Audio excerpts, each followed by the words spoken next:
পাড়ি দেবো রে, হারাই ঢেউয়ের সাগর পাড়ি দেবো রে। আমরা কত নবীন বাঁধি শক্ত করে রে, হারাই ঢেউয়ের সাগর পাড়ি দেবো রে, হারাই ঢেউয়ের সাগর পাড়ি দেবো রে।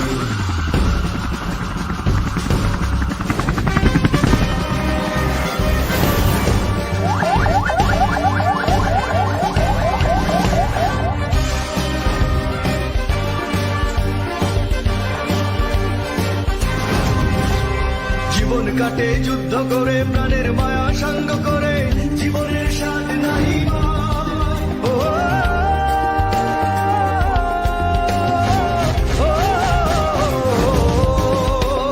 জীবন কাটে যুদ্ধ করে, প্রাণের মায়া সঙ্গ করে, জীবনের স্বাদ। করোনা প্রতিরোধে তাই জীবাণুনাশক ছিটাচ্ছে নৌবাহিনীর সদস্য। নৌবাহিনী নানান প্রচারণা চালাচ্ছে। 85 টন খাদ্য সামগ্রী এবং চিকিৎসা সরঞ্জাম নিয়ে দুপুরে মালদ্বীপের উদ্দেশ্যে চট্টগ্রাম ছেড়ে গেছে নৌবাহিনীর যুদ্ধ জাহাজ সমুদ্র অভিযান। চলতে হবে, এখনই বাইতে হবে, আমি যে সাগর মাঝি রে,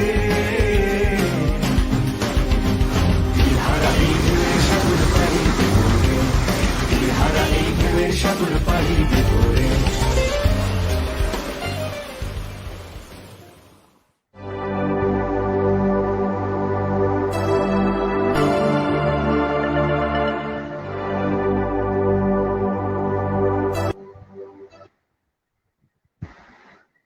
শুভ অপরাহ্ন।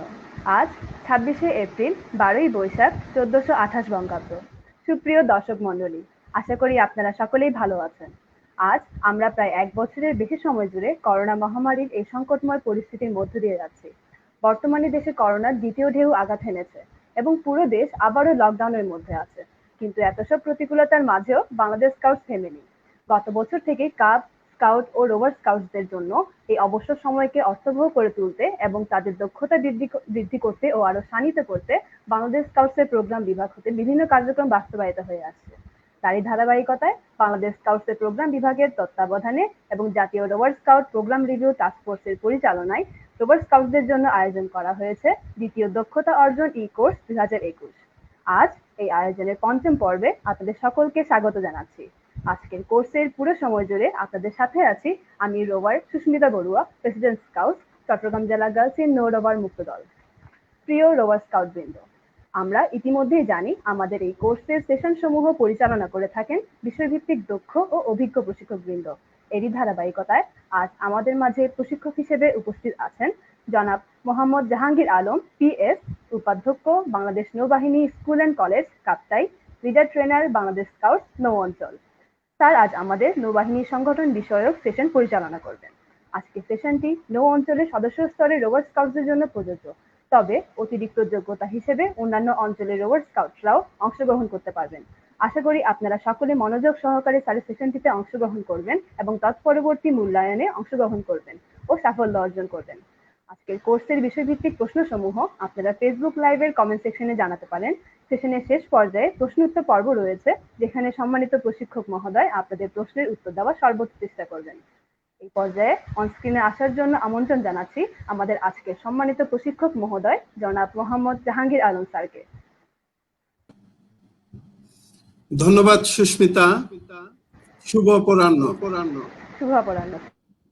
বাংলাদেশ স্কাউটস প্রোগ্রাম বিভাগের rover scout program review task force কর্তৃক আয়োজিত দ্বিতীয় দক্ষতা অর্জন কোর্স 2021-এ অংশগ্রহণকারী প্রিয় প্রশিক্ষণার্থী রোভার স্কাউট বন্ধুরা, পর্দার অন্তরালের কলাকুশলী বৃন্দ এবং সুধীবৃন্দ, আসসালামু আলাইকুম।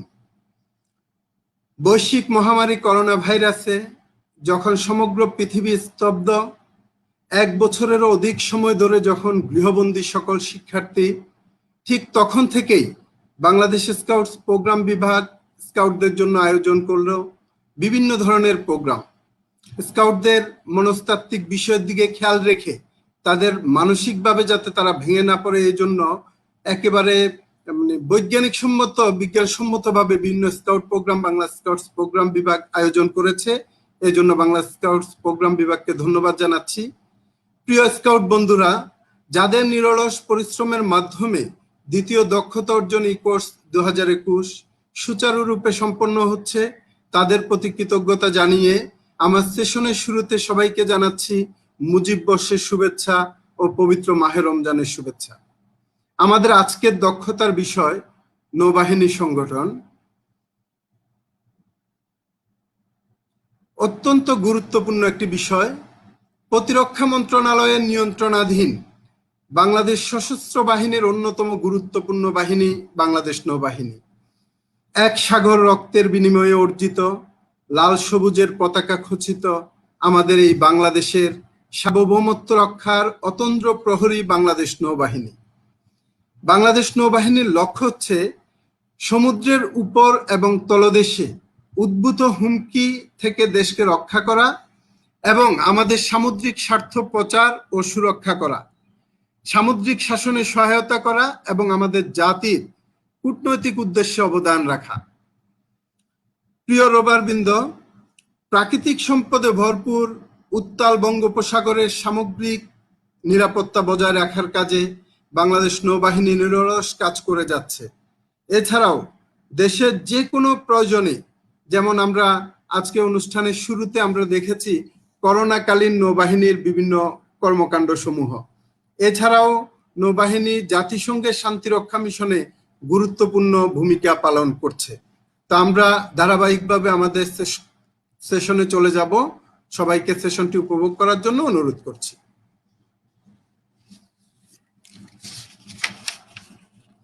আমরা আজকে এই সেশন থেকে কি কি শিখব সবাইকে স্ক্রিনে দেখে নেওয়ার জন্য অনুরোধ করছি। নৌবাহিনীর ইতিহাস সম্পর্কে জানবো আমরা, বাংলাদেশ নৌবাহিনীর ইতিহাস সম্পর্কে জানবো, বাংলাদেশ নৌবাহিনীর ভূমিকা সম্পর্কে জানবো, বাংলাদেশ নৌবাহিনীর সাংগঠনিক কাঠামো এবং সংক্ষিপ্ত কার্যাবলী সম্পর্কে জানার চেষ্টা করব, নৌবাহিনী ও কোস্টগার্ডের কাজের ধারা সম্পর্কে জানার চেষ্টা করব, সশস্ত্র বাহিনীর অর্থাৎ সেনা, নৌ ও বিমান বাহিনীর তুলনামূলক র্যাঙ্ক সম্পর্কে আমরা ধারণা নেব, নৌবাহিনীর সাথে নৌ স্কাউটের সম্পর্ক সম্বন্ধে আমরা আজকে জানব। তো শুরুতে আমরা যাচ্ছি নৌবাহিনীর ইতিহাস, যে কোথা থেকে নৌবাহিনী শুরু হলো, আজকের নৌবাহিনী কখন শুরু হয়েছিল সেই ইতিহাস যদি আমরা দেখতে যাই, আমরা দেখব ইসলাম প্রবর্তনের পর হযরত উমর রাদিয়াল্লাহু আনহু তাআলার আমলে মুসলিম সাম্রাজ্য বিশাল আকার ধারণ করে, যাকে আমরা অর্ধ পৃথিবীর শাসক বলেছি। সেই সাম্রাজ্যগুলোর মধ্যে কিছু এলাকা সাগর নদী পরিবেষ্টিত ছিল। তখন কিছু ইসলাম বিরোধী গোষ্ঠী এই জলপথে চলাচলকারী নৌকাকে আক্রমণ করত এবং তারা সেই নৌকাগুলো ধ্বংস করে দিত, জানমালের ক্ষতি করত। তখন হযরত ওমর চিন্তায় পড়লেন এবং তিনি নৌকার মাধ্যমে কিছু প্রশিক্ষিত সৈন্য মোতায়েন করলেন নিরাপত্তা প্রদানের জন্য। এতে করেই মুসলিম সাম্রাজ্যে সর্বপ্রথম নৌবাহিনীর প্রতিষ্ঠা হয়। এরপরে আসি আমরা ব্রিটিশদের শাসনামল। যখন ব্রিটিশরা, আমরা জানি একসময় বলা হতো ব্রিটিশ সূর্য অস্ত যায় না, এই ব্রিটিশ শাসনামলে মূলত নৌবাহিনীর গোড়াপত্তন হয়। ব্রিটিশ সাম্রাজ্যের প্রধান বিষয় ছিল বাণিজ্য। তাদের এই সাম্রাজ্যে বাণিজ্যিক সবকিছু যাতায়াত ছিল নদী এবং সাগর পথ দিয়ে। এই যাতায়াতের সময় কিছু জাহাজ জলদস্যুরা আক্রমণ করে। তখন ব্রিটিশরা অনুভব করে তাদের এই জলপথে নিয়মিত বাহিনী গঠন করার। এরই পরিপ্রেক্ষিতে সর্বপ্রথম ব্রিটিশরা যুদ্ধ জাহাজ তৈরি করে, সেই সাথে একটি সম্পূর্ণ নৌবাহিনীর সাংগঠনিক কাঠামো নির্মাণ করে। তাদের মূল উদ্দেশ্য ছিল বাণিজ্যিক জাহাজকে নিরাপত্তা দেয়া। ব্রিটিশদের থেকে পৃথক হওয়ার পর আমাদের এই পাক ভারত উপমহাদেশ তথা ভারত, পাকিস্তান, শ্রীলঙ্কা এবং স্বাধীনতার পর বাংলাদেশ তৎকালীন ব্রিটিশ নৌবাহিনীর কাঠামো দিয়েই নৌবাহিনী পরিচালনা করা শুরু করে আসছে। এবারে আমরা যদি আসি বাংলাদেশ নৌবাহিনীর ইতিহাস, বাংলাদেশ নৌবাহিনীর ইতিহাসকে আমরা তিনটি পর্বে ভাগ করতে পারি।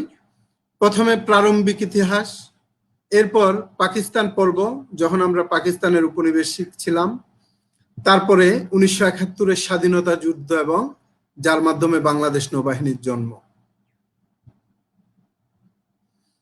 প্রারম্ভিক ইতিহাস হচ্ছে দেশীয় জাহাজ নির্মাণ শিল্পে বাংলার অনেক পুরনো ঐতিহ্য রয়েছে। চতুর্দশ শতকে ঐতিহাসিক পর্যটক বিশ্ববিখ্যাত ইবনে বতুতা বাংলায় এসে সোনারগাঁওয়ে নির্মিত কাঠের জাহাজে ভ্রমণ করেছিলেন। ইউরোপীয় পর্যটক সিজার ফ্রেডরিকের মতে পঞ্চদশ শতকে চট্টগ্রাম ছিল সমুদ্রগামী জাহাজ নির্মাণের মূল কেন্দ্র।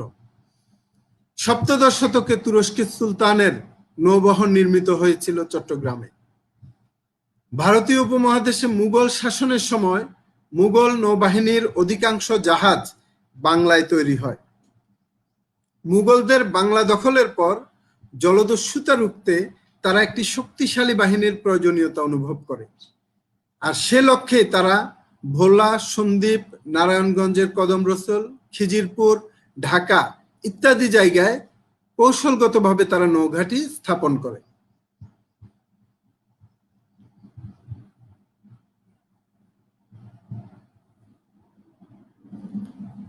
তারপর ব্রিটিশ শাসনামলে ভারতীয় উপমহাদেশে ব্রিটিশ নৌঘাঁটি স্থাপন করতে থাকে ব্রিটিশরা। তবে তাদের মূল মনোযোগ ছিল পশ্চিম এবং দক্ষিণ পশ্চিম উপকূল কেন্দ্রভূত। বাংলা সহ উত্তর পূর্ব অঞ্চলে কোনো নৌ অবকাঠামো নির্মাণের কোনো উদ্যোগ ব্রিটিশরা গ্রহণ করেন নাই। 1805 সালের বিখ্যাত ট্রাফালগার যুদ্ধে ব্রিটিশ নৌবাহিনী বাংলায় তৈরি জাহাজ ব্যবহার করে। 1818 সালে জার্মান নৌবাহিনীর কাঠ নির্মিত ফ্রিগেট ডাচল্যান্ড চট্টগ্রামে তৈরি হয়। তারপরে আসে আমরা পাকিস্তান পর্ব। পাকিস্তান সৃষ্টির পরও পূর্ব পাকিস্তানে নৌ অবকাঠামো নির্মাণের বিষয়টি গুরুত্ব পায়নি। আসলে পাকিস্তান সৃষ্টির পরে পাকিস্তান প্রতিটি ক্ষেত্রে পূর্ব পাকিস্তান তথা আমাদের আজকের এই স্বাধীন বাংলাদেশের উপর চরম শোষণ করেছে বিভিন্নভাবে। সেই প্রেক্ষিতে 1965 সালে ভারতের সাথে যুদ্ধের পর নৌবাহিনীর প্রতীকী উপস্থিতি হিসেবে প্রথমবারের মতো চট্টগ্রামে 4টি টহল জাহাজ মোতায়েন করা হয়। 1970 সালে খুলনায় সীমিত অবকাঠামো নিয়ে পিএনএস তিতুমির প্রতিষ্ঠা করা হয়। একই বছর চট্টগ্রাম নৌ কমান্ডারকে কমোডোর কমান্ডিং চট্টগ্রামে উন্নীত করা হয়, কিন্তু চট্টগ্রামে কোনো অবকাঠামোর সরঞ্জাম সম্প্রসারণ বা আধুনিকায়ন করা হয়নি। 1971 সালে শেষ পর্যন্ত পূর্ব পাকিস্তানের নৌশক্তি বৃদ্ধির বিষয়টি আলোচনার মধ্যেই সীমাবদ্ধ ছিল, বাস্তবে তার কোনো প্রতিফলন দেখা যায়নি।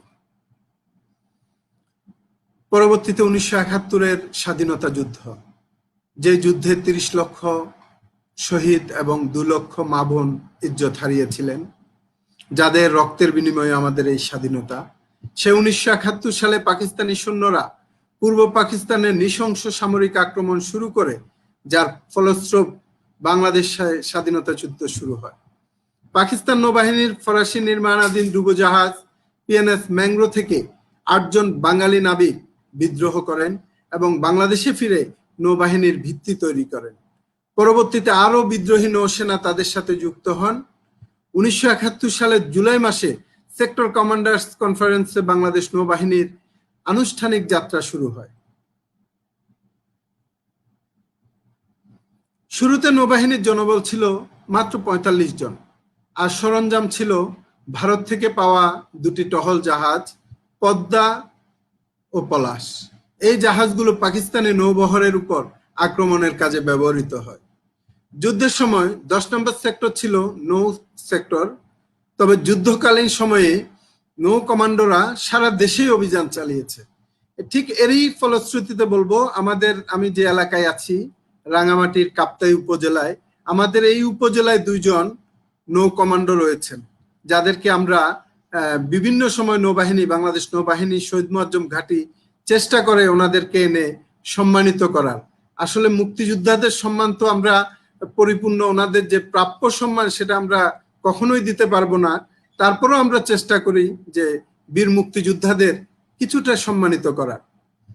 পরে অন্য সেক্টর অভিযানের সময় সেক্টর কমান্ডের সাথে সমন্বয় করে নৌ কমান্ডোরা অভিযানে অংশ নিত।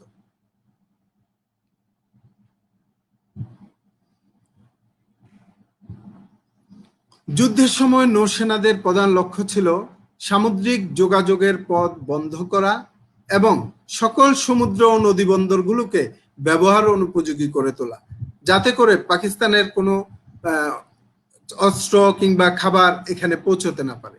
সে লক্ষ্যে তারা সারা দেশব্যাপী ৪৫টি প্রথাগত ও অপ্রথাগত আক্রমণ চালায়। ১৯৭১ সালের ১৫ আগস্ট বাংলাদেশ নৌবাহিনী ও মুক্তিবাহিনীর নৌযোদ্ধারা অপারেশন জ্যাকপট নামে একটি কমান্ডো অভিযান চালায় চট্টগ্রাম ও মংলা সমুদ্র বন্দর এবং চাঁদপুর ও নারায়ণগঞ্জের নদী বন্দরে।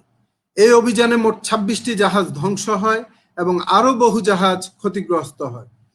এইসব জাহাজের মধ্যে রয়েছে এমভি হরমুজ, এমভি আল আব্বাস, ওরিয়েন্ট বার্জ নাম্বার ৬ এবং এসএস লাইটিং এর মতো জাহাজ, যারা পাকিস্তানি বাহিনীর জন্য অস্ত্র ও সামরিক সরঞ্জাম বহন করে আসছিল। দেশ শত্রুমুক্ত হওয়ার আগ পর্যন্ত এই নৌ কমান্ডোরা সারা দেশে অসংখ্য সফল অভিযান পরিচালনা করেন। ১৯৭১ সালের ১০ ডিসেম্বর ভারতীয় বিমান বাহিনীর ভুলবশত আক্রমণে পদ্মা ও পলাশ ডুবে যায়। অফিসিয়াল তথ্য অনুযায়ী মুক্তিযুদ্ধকালে নৌবাহিনীর সাথে যুক্ত ছিল ৩৩৪ জন নৌ কমান্ডো, যাদের মধ্যে ২২ জন যুদ্ধে শহীদ হন।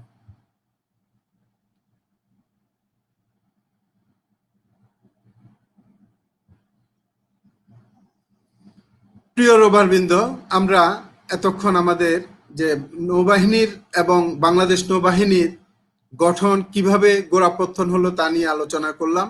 এবারে আমরা যাব বাংলাদেশ নৌবাহিনীর ভূমিকা সম্পর্কে।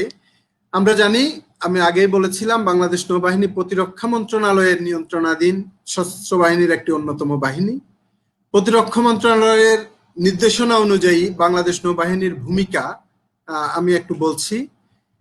দেশের অভ্যন্তরীণ জল এবং জলপথের সুরক্ষা এবং প্রতিরক্ষা করা, যুদ্ধের সময় যোগাযোগের জন্য সমুদ্র পথগুলো উন্মুক্ত রাখা, যুদ্ধের সময় বাংলাদেশের সমুদ্র বন্দর পরিবহনের জন্য উন্মুক্ত রাখা, বাংলাদেশের মাছ ধরার নৌযানের নিরাপত্তা প্রদান করা। আমরা জানি বঙ্গোপসাগরের বিশাল এলাকা জুড়ে যে মৎস্য সম্পদ আমরা আহরণ করি, তার বড় দায়িত্ব পালন করেন তাদের নিরাপত্তার জন্য বাংলাদেশ নৌবাহিনী। কোস্টগার্ডের দায়িত্ব, কোস্টগার্ড আমরা জানি কোস্টগার্ড নৌবাহিনীর মতোই, কিন্তু এটি একটি আধা সামরিক বাহিনী, যেটি স্বরাষ্ট্র মন্ত্রণালয়ের নিয়ন্ত্রণাধীন বাহিনী। কিন্তু এই বাহিনীর দায়িত্বরত কর্মকর্তা এবং নাবিকগণ সকলেই কিন্তু নৌবাহিনী থেকে ডেপুটেশনে বা প্রেষণে নিয়োগপ্রাপ্ত। এই কোস্টগার্ডের দায়িত্ব নৌবাহিনীর উপর। দেশের জলরাশির মধ্যে টহল প্রদান, সমুদ্রের অনুসন্ধান এবং উদ্ধার অভিযান, অর্থাৎ আমরা জানি বঙ্গোপসাগরে রয়েছে বিশাল প্রাকৃতিক সম্পদের ভান্ডার, সেগুলার নিয়ন্ত্রণ করা। নৌযান সমূহকে ঘূর্ণিঝড়ের সতর্কতা প্রদান, গভীর সমুদ্রে চলাচলরত বাঙালি বাণিজ্যিক জাহাজ সমূহকে নিরাপত্তা প্রদান, জাতীয় প্রয়োজনে দেশের অভ্যন্তরীণ সুরক্ষা এবং শান্তি বজায় রাখতে সিভিল প্রশাসনকে সহায়তা প্রদান, বন্যা, ঘূর্ণিঝড়, জলোচ্ছ্বাস, ভূমিকম্প ইত্যাদির মতো প্রাকৃতিক দুর্যোগে সিভিল প্রশাসনকে সহায়তা করা, যেটা আমরা আজকে আমাদের এই প্রেজেন্টেশনের শুরুতে ভিডিওতে দেখলাম। আমরা বাংলাদেশ নৌবাহিনী এই কোভিড কালীন সময়ে বিভিন্নভাবে ত্রাণ বিতরণ, জনসচেতনতা সৃষ্টি সহ চিকিৎসা প্রদান সবকিছু করে আসছে।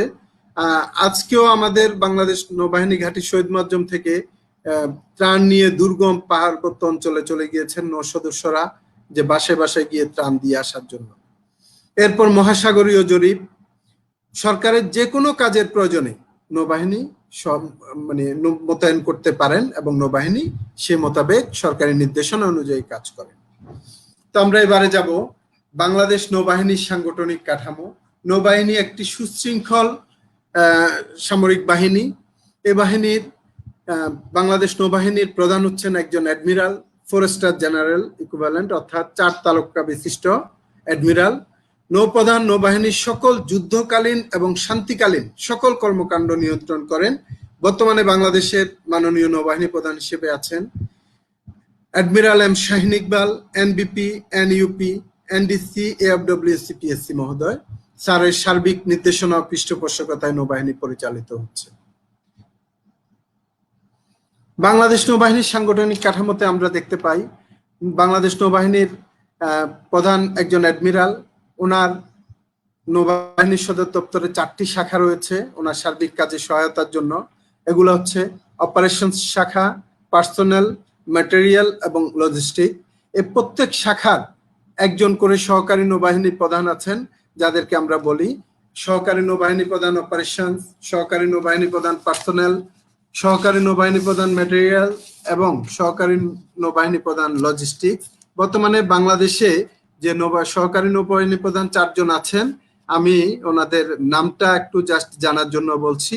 সহকারী নৌবাহিনী প্রধান অপারেশনস হিসেবে আছেন rear admiral M Abu Ashraf, NBP, BSP, NCC, PSC sir. সহকারী নৌবাহিনী প্রধান পার্সোনেল হিসেবে আছেন rear admiral M Mahbubul Islam, BSP, NDC, PSC sir. সহকারী নৌবাহিনী প্রধান ম্যাটেরিয়াল হিসেবে আছেন rear admiral M Shafiul Azam, NUP, NDC, PSC sir. এবং সহকারী নৌবাহিনী প্রধান লজিস্টিকের দায়িত্বে নিয়োজিত আছেন rear admiral M Lokmanur Rahman, NBP, NGP, NDU, PSC sir. 4 জন 2 তারকা বিশিষ্ট রিয়ার অ্যাডমিরালের নেতৃত্বে 4টি শাখা পরিচালিত হচ্ছে। প্রতিটি শাখায় প্রত্যেকটি শাখার অধীনে একাধিক পরিদপ্তর রয়েছে। যেসব পরিদপ্তরের পরিচালক হিসেবে রয়েছেন একজন কমোডোর, 1 স্টার কমোডোর কিংবা ক্যাপ্টেন পদমর্যাদার কর্মকর্তা। আবার প্রত্যেক পরিচালকের অধীনে থাকেন একজন করে সহকারী পরিচালক এবং একাধিক স্টাফ অফিসার পদের কর্মকর্তাগণ।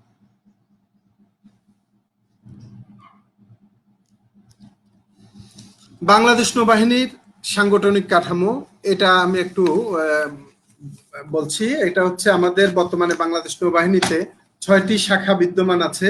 এগুলো হচ্ছে নির্বাহী শাখা, অর্থাৎ যেটাকে আমরা বলি এক্সিকিউটিভ ব্রাঞ্চ, প্রকৌশল শাখা, ইঞ্জিনিয়ারিং ব্রাঞ্চ, সরবরাহ শাখা, সাপ্লাই ব্রাঞ্চ, শিক্ষা শাখা, এডুকেশন ব্রাঞ্চ, তড়িৎ শাখা, ইলেকট্রিক্যাল ব্রাঞ্চ এবং চিকিৎসা শাখা। এর মধ্যে নির্বাহী শাখা, সরবরাহ শাখা, বিভিন্ন শাখাগুলোতে সরাসরি নিয়োগ করা হয় ক্যাডেট অফিসার। কিন্তু প্রকৌশল এবং শিক্ষা এই দুটি শাখার মধ্যে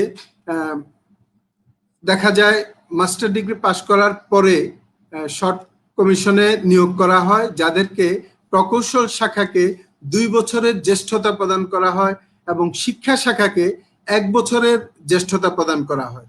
এই 6টি শাখার কর্মকর্তাগণ বাংলাদেশ নৌবাহিনীর বিভিন্ন কার্যক্রমে পরিচালনা করছেন। এছাড়া বাংলাদেশ নৌবাহিনীর সাংগঠনিক কাঠামোর মধ্যে নৌবাহিনীকে 9টি এরিয়া ভিত্তিক কমান্ডে ভাগ করা হয়েছে। 9টি অঞ্চল রয়েছে, যেসব অঞ্চলে একজন করে আঞ্চলিক কমান্ডার রয়েছেন, এরিয়া কমান্ডার বলি আমরা। এর মধ্যে রয়েছে কমান্ডার চট্টগ্রাম নৌ অঞ্চল, যাকে আমরা সংক্ষেপে বলি কমচিফ। কমোডোর কমান্ডিং বাংলাদেশ নৌবাহিনী বহর, যেটা COMBAN, BN fleet. Commander Khulna naval area, COMKHUL. Commodore superintendent dockyard, যেটা সিএসডি নামে আমরা বলে থাকি সংক্ষেপে। নৌ প্রশাসনিক কর্তৃপক্ষ ঢাকা, অর্থাৎ admin Dhaka. Commodore naval aviation, COMNAV. Commodore special warfare and diving salvage command, অর্থাৎ কমসোয়ার্স। কমোডোর নৌবাহিনী সাবমেরিন, কমসাব। এবং কমান্ডার ফ্লোটিলা ওয়েস্ট, যেটাকে আমরা কমফ্লোট ওয়েস্ট বলি। এই প্রত্যেকটি এরিয়ার দায়িত্বে রয়েছেন এক একজন করে রিয়ার অ্যাডমিরাল বা কমোডোর পদমর্যাদার কর্মকর্তাগণ। এবারে আমরা যাব বাংলাদেশ কোস্টগার্ড। আচ্ছা স্যার, এই স্লাইডটা আরেকটু থাক, আমরা বাংলাদেশ নৌবাহিনীর সাংগঠনিক কাঠামো সম্পর্কে আরেকটু আলোচনা করব। এটা হচ্ছে এই কয়টি এরিয়ার মধ্যে আবার নেভির বিভিন্ন যুদ্ধ জাহাজ ছাড়াও নৌবাহিনীতে প্রশিক্ষণের জন্য কিছু স্থলে ঘাঁটি আছে, যেগুলা আমরা যদি এরিয়া ভিত্তিক দেখতে যাই, ঢাকা অঞ্চলের মধ্যে রয়েছে, বিভাগীয়ভাবে ঢাকা বিভাগে রয়েছে বিএনএস হাজী মহসিন ঘাঁটি এবং বিএনএস শেখ মুজিব ঘাঁটি। এই দুটি ঘাঁটি ঢাকা বিভাগে রয়েছে। চট্টগ্রাম, বন্দরনগরী চট্টগ্রাম, এই বন্দরনগরী চট্টগ্রামে একাধিক ঘাঁটি রয়েছে। এর মধ্যে উল্লেখযোগ্য হচ্ছে বিএনএস ঈশা খান, যার কমিশনিং করেছিলেন জাতির পিতা, 1000 বছরের শ্রেষ্ঠ বাঙালি, বাঙালি জাতির স্বাধীনতার মহানায়ক বঙ্গবন্ধু শেখ মুজিবুর রহমান। বিএনএস শহীদ মুয়াজ্জম, আমরা বিএনএস শহীদ মুয়াজ্জম ঘাঁটি, যে ঘাঁটি থেকে আমি যেখান থেকে কথা বলছি, বাংলাদেশ নৌবাহিনী ঘাঁটি শহীদ মুয়াজ্জম, এই ঘাঁটিটি যার নামে করা হয়েছে তার সম্পর্কে দু একটি কথা বলবো। আমরা শহীদ মুয়াজ্জম নামটি অনেকে জানি, অনেকে জানি না।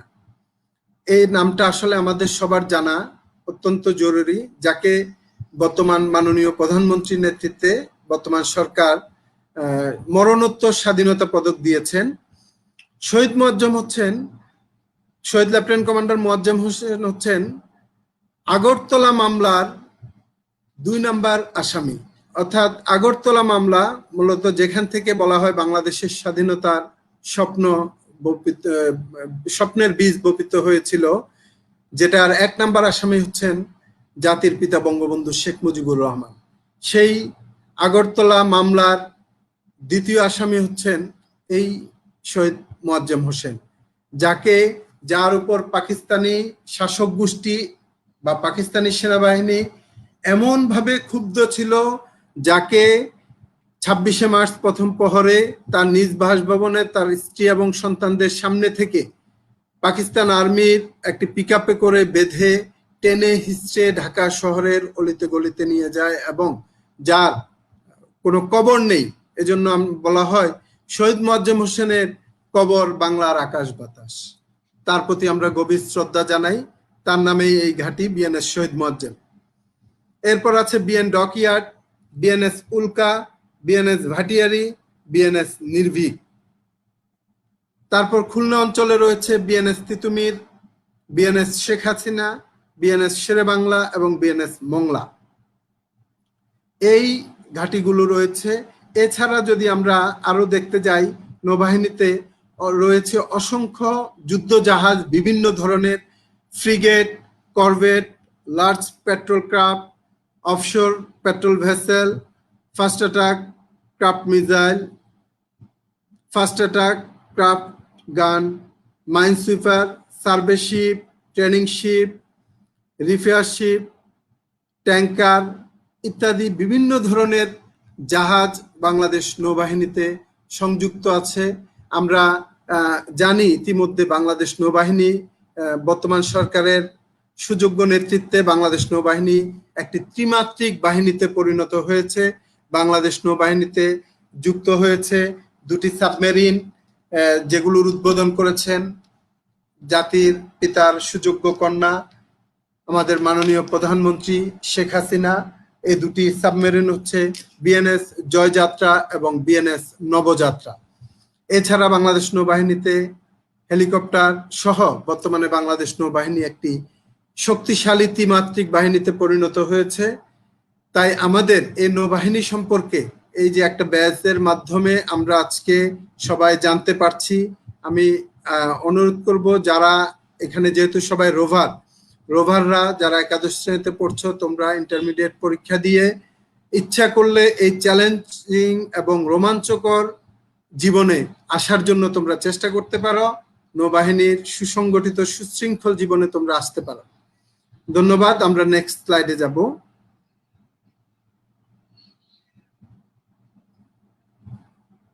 আচ্ছা,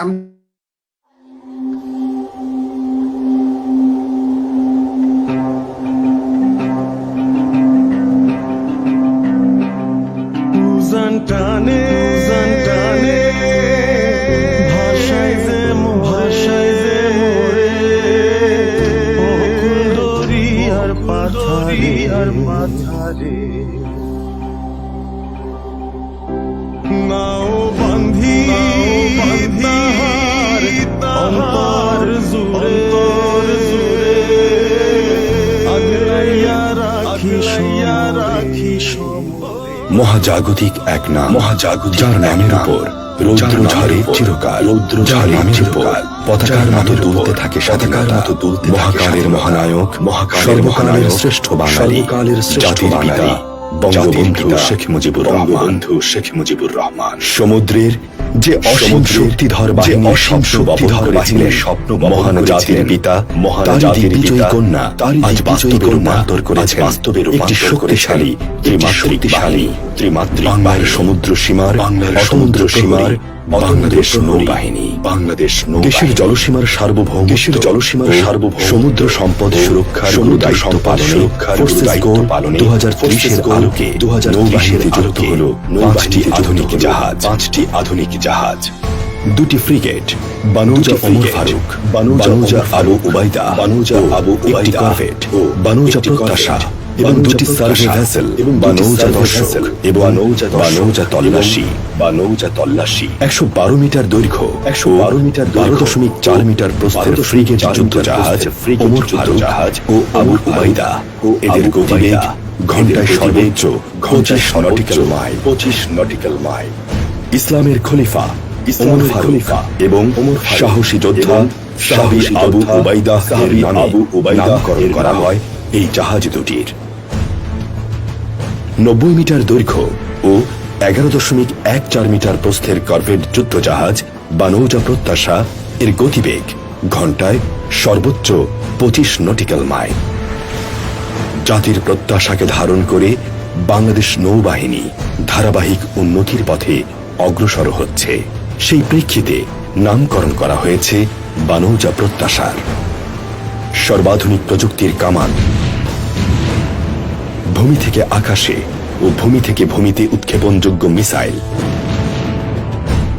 অত্যাধুনিক ত্রিমাত্রিক radar, fire control system, radar jamming system সহ অত্যাধুনিক সব সরঞ্জামাদিতে সুসজ্জিত প্রতিটি যুদ্ধ জাহাজ। এছাড়া জাহাজগুলোতে হেলিকপ্টার অবতরণ ও উড্ডয়নের জন্য ডেক ল্যান্ডিং সহ অন্যান্য সুবিধাদি রয়েছে। যুদ্ধ জাহাজের পাশাপাশি বাংলাদেশ নৌবাহিনীকে আরো সমৃদ্ধ করতে যুক্ত হল সর্বাধুনিক প্রযুক্তির 2টি সার্ভে ভেসেল, বানৌজা দর্শক ও বানৌজা তল্লাশি। সম্পূর্ণ দেশীয় প্রযুক্তিতে খুলনা শিপইয়ার্ডে নির্মিত প্রতিটি সার্ভে ভেসেলের দৈর্ঘ্য 32.78 মিটার ও প্রস্থ 8.4 মিটার। এই সার্ভে ভেসেলগুলোর গতিবেগ ঘন্টায় সর্বোচ্চ 14 নটিক্যাল মাইল। উপকূলীয় এলাকার সকল ধরনের হাইড্রোগ্রাফিক এবং ওশানোগ্রাফিক তথ্য উপাত্ত সংগ্রহ করার সক্ষমতা রয়েছে এই জাহাজ দুটির। 2020 সালে পুরনো দর্শক ও তল্লাশি জাহাজ দুটিকে আধুনিক সংস্করণে সম্পূর্ণ নতুনভাবে প্রস্তুত করা হয়েছে। সংগ্রামে অনন্যা আপনি, বীর কন্যা, শান্তির পতাকা হাতে মাননীয় প্রধানমন্ত্রী শেখ হাসিনা। বাংলাদেশ নৌবাহিনীর আজকের এই সাফল্যে ও বাংলাদেশ নৌবাহিনীর নতুন জাহাজগুলোকে কমিশন প্রদানে আপনাকে জানাচ্ছি গভীর কৃতজ্ঞতা ও শ্রদ্ধা। আপনার সাহস আর শৌর্যের প্রভায় প্রজ্বলিত হোক আমাদের অগ্রযাত্রা। মুজিব বর্ষের এই প্রাজ্জ্বল ক্ষণে বাংলাদেশ নৌবাহিনীর এই সাফল্য আমরা উৎসর্গ করছি জাতির পিতা বঙ্গবন্ধু শেখ মুজিবুর রহমানের উদ্দেশ্যে। স্বাধীনতা সার্বভৌমত্ব রক্ষায় অবিচল বাংলাদেশ নৌবাহিনী, শান্তিতে সংগ্রামে সমুদ্রে দুর্জয়। ধন্যবাদ। আমরা ভিডিওটি দেখলাম যে নৌবাহিনীর ভূমিকা সম্পর্কে, নৌবাহিনী কিভাবে কাজ করছে এবং বর্তমান সরকার কিভাবে নৌবাহিনীকে একটি ত্রিমাত্রিক বাহিনীতে রূপান্তরিত করেছেন তার উপর। এবারে আমরা আসবো, আমি শুরুতে বলেছিলাম যে বাংলাদেশ কোস্টগার্ড, যেটা নেতৃত্ব বাংলাদেশ নৌবাহিনী দিয়ে আসছে, বাংলাদেশ কোস্টগার্ডকেও এখানে যারা আছেন, যেমন বাংলাদেশ কোস্টগার্ডের মাননীয় প্রধান হচ্ছেন ডিজি, ডাইরেক্টর জেনারেল হচ্ছেন অ্যাডমিরাল এম আশরাফুল হক স্যার, যিনি রিয়ার অ্যাডমিরাল আশরাফুল হক স্যার। এখানে একটু ভুল উঠছে, রিয়ার অ্যাডমিরাল হবে। ধন্যবাদ। নেক্সট, যার মূল মন্ত্র হচ্ছে সমুদ্রের অভিভাবক। বাংলাদেশ কোস্টগার্ড এর কাজের ধারা, বাংলাদেশ কোস্টগার্ড কি ধরনের কাজ করে আমরা দেখব, সেটা অনেকটাই নৌবাহিনীর সাথে মিলে যায়। শুধুমাত্র বড় একটা পার্থক্য হচ্ছে নৌবাহিনীটা হচ্ছে প্রতিরক্ষা মন্ত্রণালয়ের নিয়ন্ত্রণাধীন আর কোস্টগার্ড হচ্ছে স্বরাষ্ট্র মন্ত্রণালয়ের নিয়ন্ত্রণাধীন। এদের কাজ হচ্ছে জলদস্যুতা রোধ করা, বেআইনি পাচার নিয়ন্ত্রণ, বাংলাদেশ জল ও উপকূলীয় অঞ্চলের মৎস্য নিয়ন্ত্রণ করা, তেল, গ্যাস, বনজ সম্পদ ও পরিবেশ দূষণ রোধ, সমুদ্র বন্দরকে নিরাপত্তা সহায়তার মাধ্যমে সামগ্রিক নিরাপত্তা ও আইন শৃঙ্খলা নিশ্চিত করা, প্রাকৃতিক দুর্যোগের সময় উপকূলীয় এলাকায় ত্রাণ ও উদ্ধার অভিযান পরিচালনা করা, আমরা দেখি বিভিন্ন প্রাকৃতিক দুর্যোগে, বিশেষ করে ঘূর্ণিঝড়, সুনামি, এ ধরনের কাজে যখন আমরা সমুদ্র থেকে দূরে চলে যাই, তখন এই কোস্টগার্ড সদস্যরা নৌবাহিনীর সাথে তাল মিলিয়ে তারা সমুদ্রে ছুটে চলে যান। আমাদের কোস্টগার্ডের প্রাথমিক ভূমিকা হচ্ছে সমুদ্রের মধ্যে জাতীয় স্বার্থ সংরক্ষণ করা, সমুদ্রের বিশাল এলাকার মৎস্য সম্পদ সংরক্ষণ করা, সমুদ্র পথে অবৈধ অভিবাসন রোধকরণ, সমুদ্র দূষণ নিয়ন্ত্রণ করা। ইতিমধ্যে বাংলাদেশ স্কাউটস যেমন প্লাস্টিক দূষণের উপরে অনেক আয়োজন করছে, ঠিক সমুদ্র দূষণের উপরে আমাদেরকে সমুদ্র দূষণ থেকে সরে আসতে হবে। আমরা চেষ্টা করতে হবে যাতে এগুলো দূষণ না হয়, না হলে প্রকৃতি একসময় হিংস্র হয়ে উঠবে। চোরাচালান রোধ, অবৈধ অস্ত্র, ড্রাগ এবং মাদক দ্রব্যের পাচার রোধ করা, দুর্যোগ পরবর্তী বিভিন্ন কার্য পরিচালনা করা, ত্রাণ দেয়া, উদ্ধার অভিযান পরিচালনা করা, সমুদ্রে অনুসন্ধান এবং উদ্ধার অভিযান পরিচালনা করা, সমুদ্রে বিশাল যে প্রাকৃতিক সম্পদ কোথায় কি আছে তার অনুসন্ধান করা কোস্টগার্ডের দায়িত্ব, বনজ সম্পদ, উপকূলীয় এলাকার বনজ সম্পদ সংরক্ষণ করা, বাংলাদেশের সমুদ্র এলাকায় নজরদারি, সরকার কর্তৃক প্রদত্ত যে কোনো দায়িত্ব পালন, যুদ্ধকালীন ভূমিকা, যুদ্ধের সময় বাংলাদেশ নৌবাহিনীকে সহায়তা করা। এগুলো হচ্ছে বাংলাদেশ কোস্টগার্ডের প্রাথমিক ভূমিকা।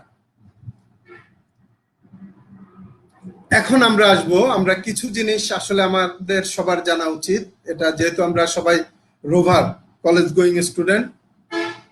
সশস্ত্র বাহিনীর তুলনামূলক পদবি আমরা জানি 3 বাহিনী, সেনা, নৌ ও বিমান বাহিনী, তাদের র্যাঙ্কের মধ্যে সমতা রয়েছে। কোন র্যাঙ্কের সাথে কোন র্যাঙ্কের সমতা আমরা সেটা এখানে দেখব। আমরা যদি বাংলাদেশের ক্ষেত্রে সর্বোচ্চ র্যাঙ্ক ধরি, বাংলাদেশের 3 বাহিনীর প্রধান হচ্ছেন 4 স্টার, 4 তারকা বিশিষ্ট। সেনাবাহিনী প্রধান হচ্ছেন একজন জেনারেল, নৌবাহিনী প্রধান একজন অ্যাডমিরাল এবং বিমান বাহিনী প্রধান হচ্ছেন এয়ার চিফ মার্শাল। এরপর হচ্ছে লেফটেন্যান্ট জেনারেল, বাংলাদেশ সেনাবাহিনীর 2য় র্যাঙ্ক লেফটেন্যান্ট জেনারেল। এই র্যাঙ্কে বাংলাদেশ সেনাবাহিনীতে বেশ কয়েকজন কর্মকর্তা রয়েছেন। নৌবাহিনীতে সমপর্যায়ের র্যাঙ্ক হচ্ছে ভাইস অ্যাডমিরাল এবং বিমান বাহিনীতে এয়ার মার্শাল। সেনাবাহিনীর মেজর জেনারেল, নৌবাহিনীর রিয়ার অ্যাডমিরাল এবং বিমান বাহিনীর এয়ার ভাইস মার্শাল। সেনাবাহিনীর ব্রিগেডিয়ার জেনারেল, যেটি 1 তারকা বিশিষ্ট, নৌবাহিনীর কমোডোর এবং বিমান বাহিনীর এয়ার কমোডোর। সেনাবাহিনীর কর্নেল, নৌবাহিনীর ক্যাপ্টেন এবং বিমান বাহিনীর গ্রুপ ক্যাপ্টেন।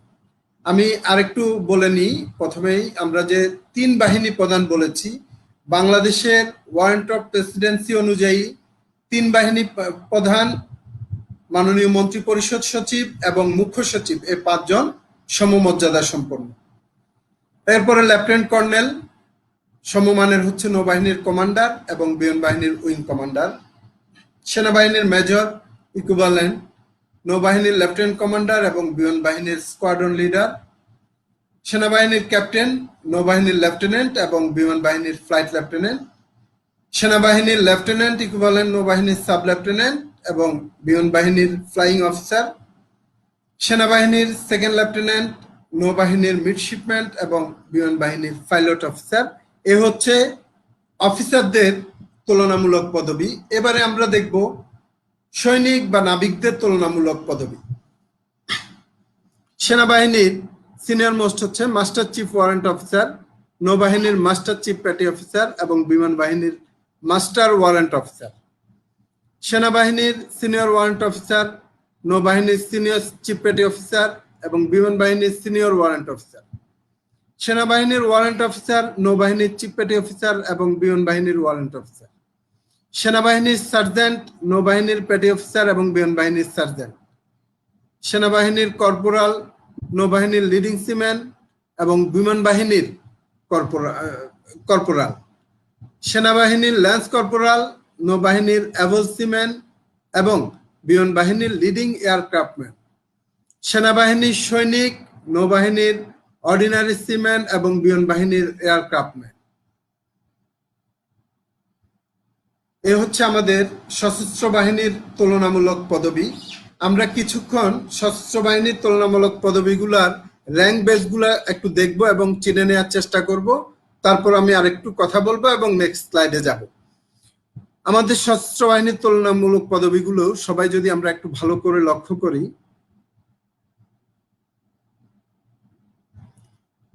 সবচেয়ে উপরের যেটি সেটি হচ্ছে বাংলাদেশ সেনাবাহিনীর, যেমন 4 স্টার জেনারেল, সেনাবাহিনী প্রধান, general, lieutenant general, major general, brigadier general, colonel, lieutenant colonel, major, captain, lieutenant, second lieutenant. এ হচ্ছে সেনাবাহিনীর। যদি নৌবাহিনীতে যাই আমরা এই প্রথম বাম পাশ থেকে যেটি আছে 4 তারকা বিশিষ্ট, এটা হচ্ছে অ্যাডমিরাল, যেটি বাংলাদেশ নৌবাহিনী প্রধানের র্যাঙ্ক। তারপর আছে ভাইস অ্যাডমিরাল, আছেন রিয়ার অ্যাডমিরাল, তারপর কমোডোর, 4 ফিতা হচ্ছে ক্যাপ্টেন, 3 ফিতাটা হচ্ছে কমান্ডার, 2.5 ফিতা অর্থাৎ 2 ফিতার মাঝখানে একটা হালকা ফিতা, এটা হচ্ছে লেফটেন্যান্ট কমান্ডার, 2 ফিতা হচ্ছে লেফটেন্যান্ট, 1 ফিতা এবং একটা ছোট দাগ, এটা হচ্ছে সাব লেফটেন্যান্ট, এবং এরপর এটা হচ্ছে আমাদের midshipman, acting sub lieutenant, midshipman. আর নিচে যেটা আছে সেটা হচ্ছে বাংলাদেশ বিমান বাহিনীর র্যাঙ্কগুলো। আমি যেহেতু আমাদের বিষয়টা হচ্ছে আজকে নৌবাহিনীর সংগঠন, তাই নৌবাহিনীর প্রত্যেকটা র্যাঙ্কের সাথে আবারও পরিচয় করিয়ে দিচ্ছি। অ্যাডমিরাল, দ্বিতীয়টি হচ্ছে ভাইস অ্যাডমিরাল, তৃতীয়টি রিয়ার অ্যাডমিরাল, চতুর্থটি হচ্ছে কমোডোর, তারপর একটি ক্যাপ্টেন, তারপর আছে কমান্ডার, আছেন lieutenant commander, lieutenant, sub lieutenant, acting sub lieutenant এবং মিডশিপম্যান। এখন আমি আমাদের যে বলেছি একটু কথা বলবো যে বাংলাদেশ নৌবাহিনীর বাহিরে আরো অনেকগুলো জাতীয় গুরুত্বপূর্ণ স্থাপনার দায়িত্বে রয়েছেন, যেগুলো পরিচালনা করছেন বাংলাদেশ নৌবাহিনীর বিভিন্ন পদমর্যাদার কর্মকর্তাগণ। উল্লেখযোগ্যভাবে যদি আমরা বলি, যেমন আমরা একটু আগে দেখলাম কোস্ট গার্ডের ডিজি একজন রিয়ার অ্যাডমিরাল। আমরা যদি দেখি বাংলাদেশের প্রায় সম্ভবত 97% বাণিজ্য যে চট্টগ্রাম বন্দর দিয়ে হয়, সে চট্টগ্রাম বন্দরের চেয়ারম্যান একজন নৌবাহিনীর কর্মকর্তা, রিয়ার অ্যাডমিরাল। মংলা পায়রা বন্দর, এই বন্দরের চেয়ারম্যান নৌবাহিনীর একজন রিয়ার অ্যাডমিরাল বা কমোডোর পদমর্যাদার কর্মকর্তা। বিআইডব্লিউটি এর চেয়ারম্যান বর্তমান নৌবাহিনীর একজন কমোডোর দায়িত্বে আছেন, কমোডোর গোলাম সাদেক স্যার। এরপর আমরা আসি বঙ্গবন্ধু মেরিটাইম ইউনিভার্সিটি, যেটা অত্যন্ত গুরুত্বপূর্ণ। এই বঙ্গবন্ধু মেরিটাইম ইউনিভার্সিটির চেয়ারম্যানও একজন নৌবাহিনী কর্মকর্তা, রিয়ার অ্যাডমিরাল। এরপর আরো অনেকগুলা জায়গা আছে, বাংলাদেশ ইউনিভার্সিটি অফ প্রফেশনাল, এরকম অনেকগুলা যেগুলাতে নৌবাহিনী কর্মকর্তারা দায়িত্বে নিয়োজিত আছে। এবার আসবো আমরা, এতক্ষণ যে আমরা নৌবাহিনী সম্পর্কে কেন জানলাম, স্কাউটরা নৌবাহিনী সম্পর্কে জানার অন্যতম কারণ হচ্ছে বাংলাদেশ স্কাউটসের একটি বিশেষ অঞ্চল হচ্ছে নৌ অঞ্চল। নৌ অঞ্চলের সদস্য স্তরের এই ব্যাচটি নৌবাহিনী সংগঠন এটি অর্জন করতে হয়। আর অন্যান্য অঞ্চলের যারা আছে আমাদের ওভার ভাইয়েরা, তারা সবাই ইচ্ছা করলে এটি নিতে পারেন। আর সবাই স্কাউটরা আমরা স্বেচ্ছাসেবী সংগঠন, আমরা নৌবাহিনী সম্পর্কে জানবো। এভাবে যদি আমরা নৌবাহিনী, সেনাবাহিনী, বিমান বাহিনী, অন্যান্য সব সম্পর্কে আমরা জানি, তাহলে আমরা আমাদের জীবনের লক্ষ্য নির্ধারণে সক্ষম হব। আমরা ঠিক করতে পারবো আমরা কি দেশমাতৃকা রক্ষার জন্য এই সশস্ত্র বাহিনীতে যোগ দেব, নাকি চিকিৎসা খাত বা প্রকৌশল যে কোনো সাইডে যাব। আসলে আমরা অনেকে বাহিনীগুলো সম্পর্কে কম জানি। তো আমরা এগুলা এই জন্য স্কাউটিং এর জন্য আমাদের সুবিধা হচ্ছে এগুলো জানা যায়। বাংলাদেশে নৌবাহিনীর সাথে নৌ স্কাউটিং এর সম্পর্ক হচ্ছে বাংলাদেশ নৌ স্কাউট নৌবাহিনীর সার্বিক পৃষ্ঠপোষকতা ও তত্ত্বাবধানে পরিচালিত বাংলাদেশ স্কাউটসের একটি বিশেষ অঞ্চল।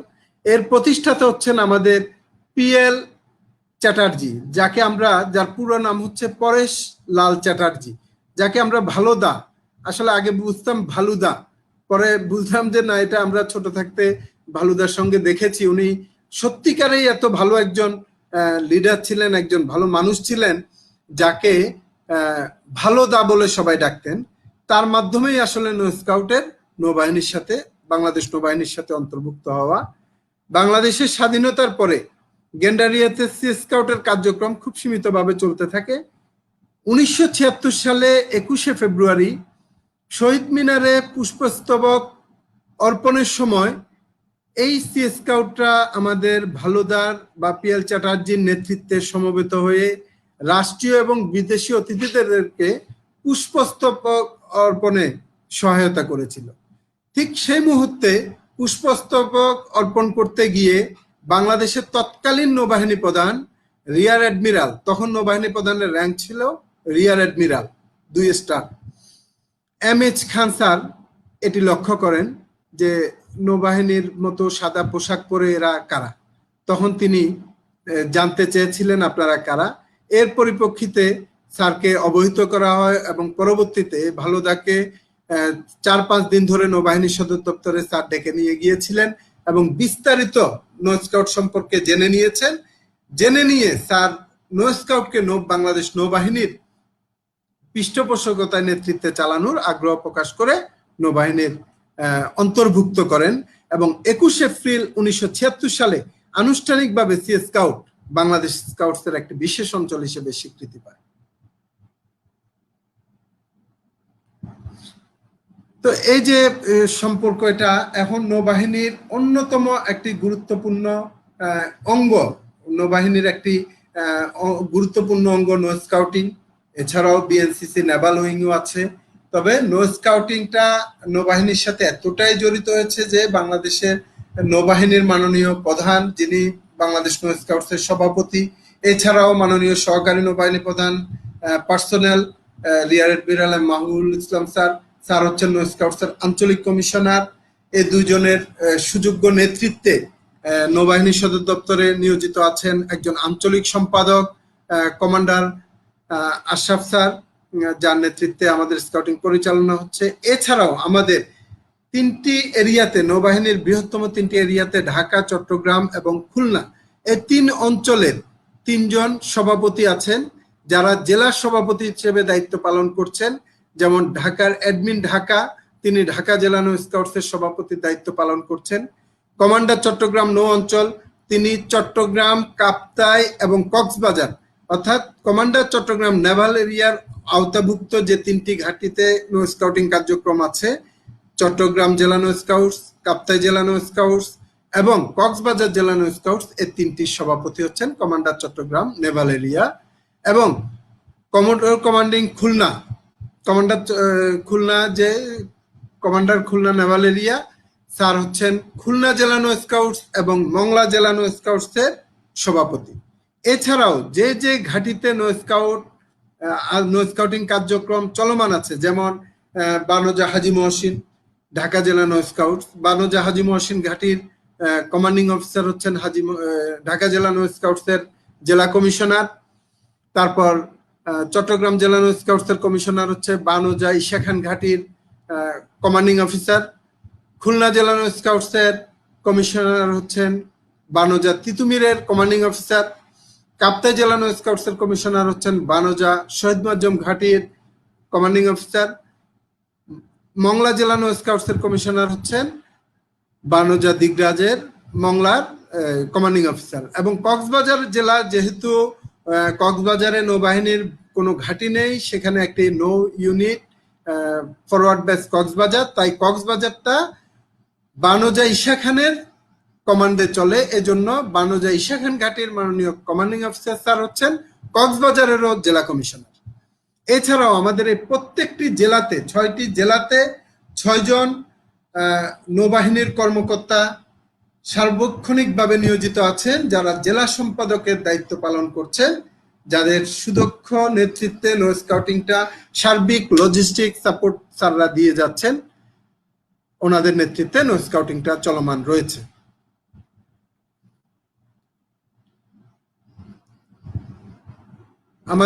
আমরা এখন আমাদের যে নো স্কাউটের প্রতিষ্ঠাতা যাকে বলি আমরা, PL চ্যাটার্জি উডভেজা ভালুদা ঢাকা জেলা নো স্কাউটসে ছিলেন। আমি ওনাকে খুব কাছে থেকে দেখেছি, স্যারদের সঙ্গে অনেকগুলো মিটিংয়ে যাওয়ার সৌভাগ্য হয়েছে।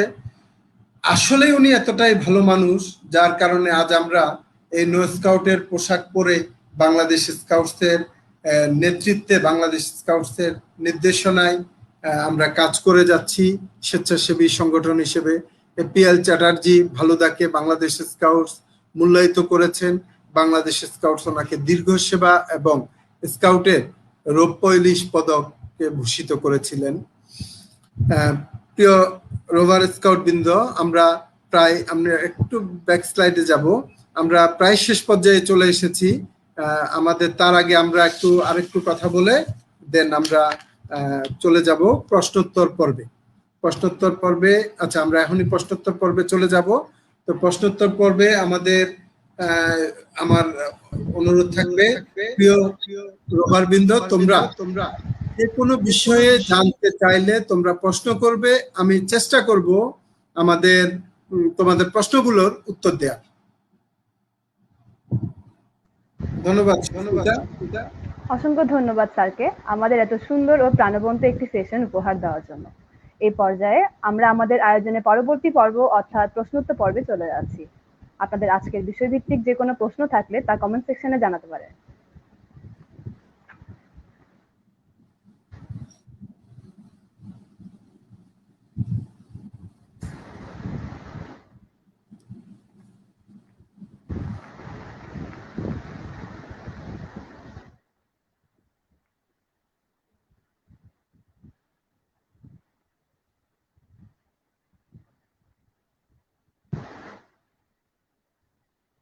কারো যদি কোনো প্রশ্ন থেকে থাকে আজকের বিষয়ভিত্তিক, তাহলে অবশ্যই কমেন্টে জানাবেন। আমাদের স্যার সর্বোচ্চ চেষ্টা করবেন তার উত্তর দেওয়ার। যদিও স্যার অনেক প্রাণবন্তভাবে পুরো সেশনটি পরিচালনা করেছেন এবং অনেক সুন্দরভাবে বলেছেন, ব্যাখ্যা দিয়েছেন নৌবাহিনী সম্পর্কে। আশা করি কোনো প্রশ্ন থাকার কথাও না। যদি তাও কোনো প্রশ্ন থেকে থাকে অবশ্যই আমি অনুরোধ জানাবো, আপনাদের যে কোনো দ্বিধা থাকলে তা আপনি জানাতে পারেন কমেন্ট সেকশনে। সুস্মিতা, আর একটু বলে নি। হ্যাঁ জি স্যার। তোমারটা যদি একটু মিউট করো। তো আমি যে একটু আগে বলেছিলাম যে নৌবাহিনীর সাথে নৌ স্কাউটের কি সম্পর্ক, বাংলাদেশ নৌবাহিনী নৌ স্কাউটকে এতটাই মূল্যায়ন করছে যেটা সবার জানা উচিত। এটা হচ্ছে, একজন রোভার স্কাউট রোভারিং করে যদি নৌবাহিনীতে অফিসার পদে যোগদান করতে চায় ক্যাডেট অফিসার হিসেবে, তাহলে তার জন্য সরাসরি আইএসএসবিতে যাওয়ার সুযোগ রয়েছে, যেটা ক্যাডেট কলেজ এবং বিএনসিসির ক্যাডেটরা ছাড়া অন্য কেউ, বাংলাদেশের অন্য কেউ যত নামি দামি কলেজ ইউনিভার্সিটি থেকে পাশ করে যাক, তারা আইএসএসবি সরাসরি যেতে পারবে না। তাদেরকে অনেকগুলো ধাপ পার হয়ে তারপরে যেতে হয়। আইএসএসবি পর্যন্ত যাওয়ার আগে আমি মনে করি, আমি একজন আইএসএসবি গ্রিন কার্ড হোল্ডার, তো আমি সেই হিসেবে বলবো আইএসএসবিতে যতটা না কষ্ট টিকা, তার থেকে আইএসএসবি পর্যন্ত যাওয়াটা হচ্ছে অনেক অনেক কঠিন চ্যালেঞ্জ। কারণ যেখানে হাজার হাজার ক্যান্ডিডেট থাকে, সেখান থেকে বারবার প্রতিযোগিতা করে বিভিন্ন রকমের লিখিত পরীক্ষা, মৌখিক পরীক্ষা, প্রাথমিক স্বাস্থ্য পরীক্ষা, তারপর গিয়ে হচ্ছে আইএসএসবির জন্য টিকে। যেমন আমার মনে আছে, আমরা যখন দিয়েছিলাম তখন আমাদের প্রায় ৬-৭ হাজার ক্যান্ডিডেট থেকে আইএসএসবিতে গিয়েছে মাত্র ১২৭ জন। তাহলে কোনটা কঠিন? সে ১২৭ জন থেকে ১০-১৫ জন টিকাটা কঠিন, নাকি শুরুতে অনেক যুদ্ধ করে যাওয়া কঠিন? আমার মনে হয়, আমি নিশ্চিত সবাই একমত পোষণ করবে যে সরাসরি যেতে পারাটা অনেক ভাগ্যের ব্যাপার। অর্থাৎ নৌ স্কাউটকে বাংলাদেশ নৌবাহিনী যথেষ্ট পরিমাণে, এটা আসলে একদিনে হয়নি, আগে ছিল না। বাংলাদেশ নৌবাহিনী যখন দেখলেন নৌ স্কাউটরা দেশমাতৃকার সেবায় বিভিন্ন কাজে সবার আগে ঝাঁপিয়ে পড়ছে, তখন দেখলো যে না, আসলে এদের মতো স্বেচ্ছাসেবীদেরকে, স্কাউটদের মতো স্বেচ্ছাসেবীদেরকে যদি সামরিক বাহিনীতে কর্মকর্তা হিসেবে নিয়োগ করা যায়, অবশ্যই তারা দেশের জন্য কাজ করবে। এজন্যই এই সুযোগটা দিয়েছে। তো এটা আমাদের জন্য একটা বিশাল অপরচুনিটি। আমি বাংলাদেশ স্কাউটসের সবার পক্ষ থেকে নৌবাহিনীর প্রতি কৃতজ্ঞতা প্রকাশ করছি এই সুযোগ দেওয়ার জন্য। ধন্যবাদ। এবার কোনো প্রশ্ন? ধন্যবাদ স্যার। মোহাম্মদ মিনহাজুল শান্ত প্রশ্ন করেছেন, স্যার রোভার অঞ্চল থেকে যদি কোনো রোভার বাংলাদেশ নৌবাহিনীতে যোগদান করতে চায়, তাহলে কোনো ফ্যাসিলিটি কি রয়েছে? অনেক অনেক ধন্যবাদ মিনহাজুল শান্ত। মিনহাজুল, আমি যখন এটা বলতেছি তখনই ভাবতেছি এই প্রশ্নটা আসা উচিত। তো আল্লাহর অশেষ রহমত যে প্রশ্নটা এসেছে যে রোভার অঞ্চল থেকে যদি আসলে নৌবাহিনী এই জিনিসটা দিয়েছে হচ্ছে প্রত্যেকটা একটা ক্রাইটেরিয়া থাকে, যেমন নৌবাহিনী স্কুল অ্যান্ড কলেজ থেকে যদি কেউ এসএসসি এবং এইচএসসি তে জিপিএ পাস, বর্তমানে এটা 4.50 করেছে, 4.50 পায়, তাহলে তার জন্য সরাসরি আইএসএসবি। কারণ নৌবাহিনীতে সে এত বছর পড়াশোনা করেছে, নৌবাহিনী সম্পর্কে সে অনেক কিছু জানে, নৌবাহিনীর সাথে শৃঙ্খলা সম্পর্কে সে অনেকটা জেনে গেছে, এজন্য। আর নো স্কাউট তো কথাই নেই, নো স্কাউট এই নৌবাহিনীর পোশাক পরেই প্যারেড পিটি থেকে সবকিছু করতেছে, যার জন্য এদেরকে দেয়া হয়েছে। তো রোভার অঞ্চলের জন্য এরকম কোনো ফ্যাসিলিটিস নেই, না থাকলেও আমি মনে করি রোভার যে দক্ষতা, রোভাররা যদি পরীক্ষা দেয়, ওই যে আমাদের বাংলাদেশ স্কাউটসের মাননীয় সভাপতি স্যার সবসময় বলেন যে স্কাউট এক কদম এগিয়ে, যে স্কাউট সত্যিই এক কদম এগিয়ে, অতএব রোভার স্কাউটরা অন্যদেরকে পিছনে ফেলে নিশ্চিত সামনে এগিয়ে যাবে, এটা বিশ্বাস করি। ধন্যবাদ। ধন্যবাদ স্যার। ফজলে রাব্বি প্রশ্ন করেছেন, স্যার আসসালামু আলাইকুম, বাংলাদেশ নৌবাহিনী উচ্চপদস্থ কর্মকর্তাগণদের মধ্যে কি কোনো স্কাউট বা রোভার কর্মকর্তা রয়েছেন? অনেক অনেক ধন্যবাদ। অনেক নৌবাহিনীর কর্মকর্তা রয়েছেন উচ্চপদস্থ, এর মধ্যে আমাদের একজন সাবেক নৌবাহিনী প্রধান সরাসরি স্কাউট ছিলেন, আমাদের খুলনা জেলা নৌ স্কাউটসের কমিশনার, উনি কাব স্কাউট ছিলেন, তারপরে আমাদের লেফটেন্যান্ট কমান্ডার ইমরান স্যার, উনি আমাদেরই সমমানের, আমাদের সাথে প্রেসিডেন্ট স্কাউট, পাওয়ার স্কাউট, এরকম অসংখ্য নৌবাহিনীর কর্মকর্তা রয়েছেন যারা বাই বর্ন স্কাউট এবং নো স্কাউট করা অনেক কর্মকর্তা রয়েছে। যেমন আমার কাপ্তাই জেলা নো স্কাউটসে আমারই এক ছাত্র বর্তমানে বিমান বাহিনীতে পাইলট অফিসার হিসেবে যুক্ত আছে, আমাদের এই ক্যাডেট। আর স্কাউট নাবিক হিসেবে অনেক রয়েছে, অসংখ্য। ধন্যবাদ। মোহাম্মদ জাহিদ হোসেন প্রশ্ন করেছেন, নৌ রোভারে কিভাবে ভর্তি হবেন? হ্যাঁ, ধন্যবাদ জাহিদকে। জাহিদ, নৌবাহিনীতে ভর্তি হওয়ার জন্য আমাদের 4টি নৌঘাটিতে খুব সহজ। এটা হচ্ছে নৌবাহিনীতে শুধুমাত্র নৌবাহিনী স্কুল অ্যান্ড কলেজ থেকে স্কাউট নেওয়া হয় না, এগুলো মুক্ত দল। যেমন আমার কাপ্তাই জেলা নৌ স্কাউটসে 17টা মাধ্যমিক প্রতিষ্ঠান এবং 5টা কলেজ থেকে স্কাউটরা এখানে আসে। অর্থাৎ যদি তুমি নৌবাহিনীর ঘাটি কিংবা নৌবাহিনীর জেলা নৌ স্কাউটস আছে এরকম আশেপাশে হও, তাহলে তোমার জন্য নৌবাহিনীতে ভর্তি হওয়াটা একেবারেই সহজ।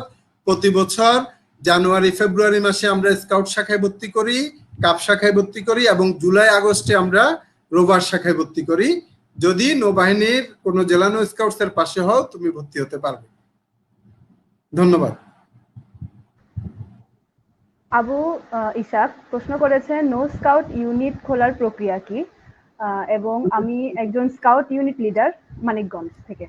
উনি একজন নৌবাহিনীর সদস্য, প্রাক্তন রিটায়ার্ড, একজন আমার দেখা একজন অন্যতম ভালো মানুষ, যিনি একজন অত্যন্ত গানপ্রিয় মানুষ, যিনি মানিকগঞ্জে গিয়ে স্কাউটিং খুলেছেন এবং তাকে আমি সার্বিকভাবে সহযোগিতা করেছি। যেমন আমাদের মানিকগঞ্জের জেলা প্রাথমিক শিক্ষা অফিসার ছিলেন, ওনার সাথে কথা বলে ওনার ব্যাপারে বিভিন্ন ধরনের ওনাকে দল খোলার জন্য সহায়তা করেছি। তো উনি আসলে নৌবাহিনীর লোক, তো এই জন্য চাচ্ছেন। উনিও জানেন যেখানে নৌবাহিনীর ঘাঁটি নেই, অর্থাৎ লজিস্টিক সাপোর্ট নৌবাহিনী দিতে পারবেন না, সেখানে আসলে নৌবাহিনী ইউনিট খোলার সুযোগ নেই। উনি খুব ভালো একজন গায়ক, আমার খুব পছন্দের একজন মানুষ আবু ইসাক। আপনাকে অসংখ্য ধন্যবাদ। মাহমুদা বেগম প্রশ্ন করেছেন, মেয়েরা কি নৌবাহিনীতে যোগ দিতে পারবে? খুব সুন্দর প্রশ্ন মাহমুদা। দুঃখিত। তো মেয়েরা নৌবাহিনীতে যোগ দিতে পারবে, সেটা কর্মকর্তা হিসেবেও পারবে, বর্তমানে নাবিক হিসেবেও নৌবাহিনীতে মেয়েদেরকে নেওয়া হচ্ছে। অর্থাৎ মেয়েরা এখন কোনো কিছুতেই পিছিয়ে নেই, বরং আমরা বলবো আমরা এখন মেয়েদের নেতৃত্বে চলছি। আমরা যদি আমার ক্লাসে, আমি একজন শিক্ষক হিসেবে বলবো, আমার ক্লাসে ছেলেরা যারা আছো তারা আবার আমার উপর ক্ষেপে যাইও না। আমাদের ক্লাসে যদি আমরা প্রথম 10 জন শিক্ষার্থীকে দেখি, 10 জনের মধ্যে 2-1 জন ছেলেকে খোঁজার জন্য আমার অনেক খুঁজতে হয় যে মেয়েরা এতটা এগিয়ে, তো মেয়েরা কিভাবে পিছিয়ে থাকবে? তবে মেয়েরা নৌবাহিনীতে নিশ্চিতভাবে যোগ দিতে পারবে, কর্মকর্তা এবং নাবিক উভয় পদে। ধন্যবাদ মাহমুদা।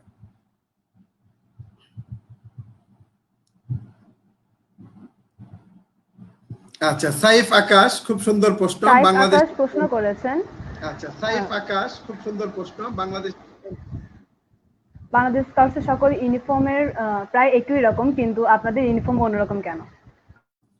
সাইফ, আমাদের সবার ইউনিফর্ম একই রকম, সবার। এই যে স্কার্ফটা, এটা সবার, এটাই হচ্ছে আমার পরিচিতি। হ্যাঁ, এই স্কার্ফেই হচ্ছে আমি স্কাউট। অন্যটা হচ্ছে আমার যে প্রত্যেকটা অঞ্চলে বাংলা স্কাউটসে যেমন নৌ এবং এয়ার অঞ্চলের জন্য পৃথক পোশাক রয়েছে। যেমন যেহেতু নৌবাহিনী থেকে আমাদেরকে এই পোশাকটাও, এই কথাটাও বলতে ভুলে গেছি যে নৌবাহিনী বাংলাদেশে যত নৌ স্কাউটস আছে, সকল নৌ স্কাউটসে এই পোশাকটা নামমাত্র মূল্যে অর্থাৎ বিনামূল্যে প্রদান করে থাকে। এই পোশাকের সাথে যা কিছু আছে সবকিছু একটা ইউনিফর্মের অংশ হিসেবে যা আছে সব। আর স্কাউট হিসেবে আমার সবচেয়ে বড় পরিচয় হচ্ছে স্কার্ফ এবং মেম্বারশিপ ব্যাজ এবং ব্রাদারহুড ব্যাজ। তা আমি স্কাউট, আমাদের সবার পোশাক এক, জাস্ট কালারটা ভিন্ন। ধন্যবাদ। ধন্যবাদ স্যার, আমরা প্রশ্নোত্তর পর্ব এখানে সমাপ্ত করতে পারি। আবারও ধন্যবাদ স্যারকে। সময় স্বল্পতার কারণে আজ আর প্রশ্ন নেওয়া সম্ভব হচ্ছে না, আশা করি আপনারা তা ক্ষমাসুন্দর দৃষ্টিতে দেখবেন। প্রিয় রোভার স্কাউট বৃন্দ, আজকের সেশনে আপনারা যা শিখেছেন সেটির উপর ভিত্তি করে আপনাদেরকে একটি মূল্যায়ন প্রক্রিয়ায় অংশগ্রহণ করতে হবে। আপনাদের সুবিধার্থে মূল্যায়ন লিঙ্কটি এই লাইভের ক্যাপশনে সংযুক্ত করা হয়েছে এবং লিঙ্কটি 3:30 হতে চালু হবে। মূল্যায়নের 60% বা তার অধিক নম্বর অর্জনকারীদের ইমেইলে এই কোর্সের সনদপত্র প্রেরণ করা হবে। মূল্যায়ন লিঙ্কটি প্রকাশের পর 72 ঘন্টা অর্থাৎ 3 দিন চালু থাকবে এবং এই মূল্যায়নে আপনারা সর্বোচ্চ 2 বার অংশগ্রহণ করার সুযোগ পাবেন। তাই আশা করছি আপনারা খুব ভালোভাবে প্রস্তুতি নিয়েই মূল্যায়নে অংশগ্রহণ করবেন। এছাড়াও আমাদের এখনকার লাইভ সেশনটি বাংলাদেশ স্কাউটসের ফেসবুক অফিসিয়াল পেজে সংরক্ষিত থাকবে। যে সকল রোভার বন্ধুরা নানা জটিলতার কারণে এখন সেশনটিতে যুক্ত হতে পারেননি, তারা পরে সুবিধাজনক যে কোনো সময় ভিডিওটি দেখেও মূল্যায়নে অংশগ্রহণ করার সুযোগ পাবেন। এই পর্যায়ে আমাদের সম্মানিত প্রশিক্ষক মহোদয়ের প্রতি ধন্যবাদ জ্ঞাপনের জন্য অনস্ক্রিনে আমন্ত্রণ জানাচ্ছি স্কাউটার জনাব SM Habibullah Hiru, PRS, chairman, জাতীয় rover scout program review task force.